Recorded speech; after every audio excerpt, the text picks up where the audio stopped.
My name's Alea Whitaker, and I did my disease project on gangrene. What is gangrene? Gangrene is the necrosis of cells or mass tissues of a living organism. The pathogen that's responsible for this disease is a bacteria known as Clostridium perfringens. And there are three subtypes. There's dry gangrene, moist gangrene, and gas gangrene. In order to determine if a patient is positive for gangrene or has gangrene, a gram stain can be done on an agar plate, and another way to determine whether or not a patient has gangrene would be to do a wound culture.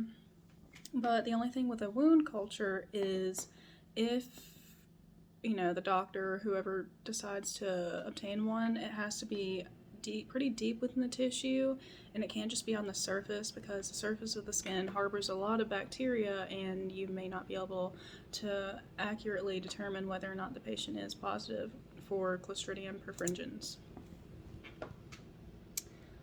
How is it acquired? Gangrene is typically acquired through poor blood flow to parts of the body, and it usually follows trauma or surgery.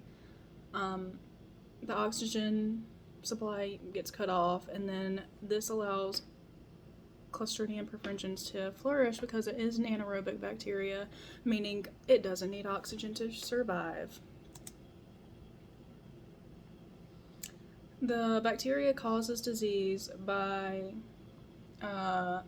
multiplying and dividing, and it feeds off of the necrotic tissue. And it's also a gram-negative endospore producing bacterium. And as the bacteria growth continues, they ferment carbohydrates and produce carbon dioxide and hydrogen. And this causes swelling of the tissues. And this was an example of what happens during gas gangrene.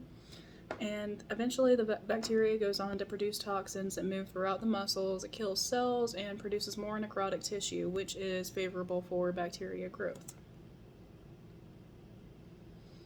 There are several signs and symptoms of gangrene. In the early stages, it starts off as redness or swelling.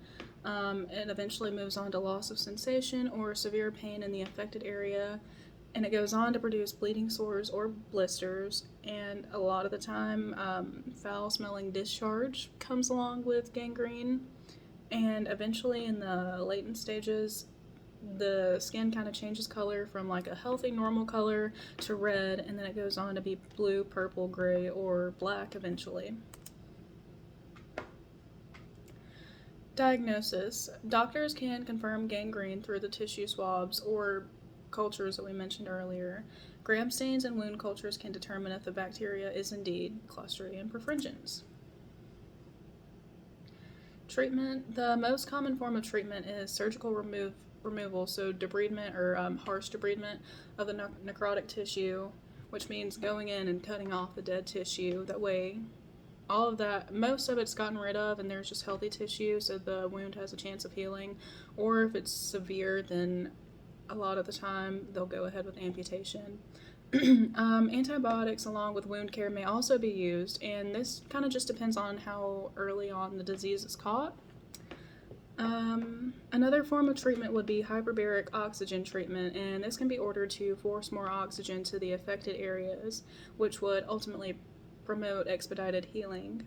And if the gangrene is caused by like a vascular complication like atherosclerosis, then surgery can be ordered to improve blood flow. And that's all. Thank you very much.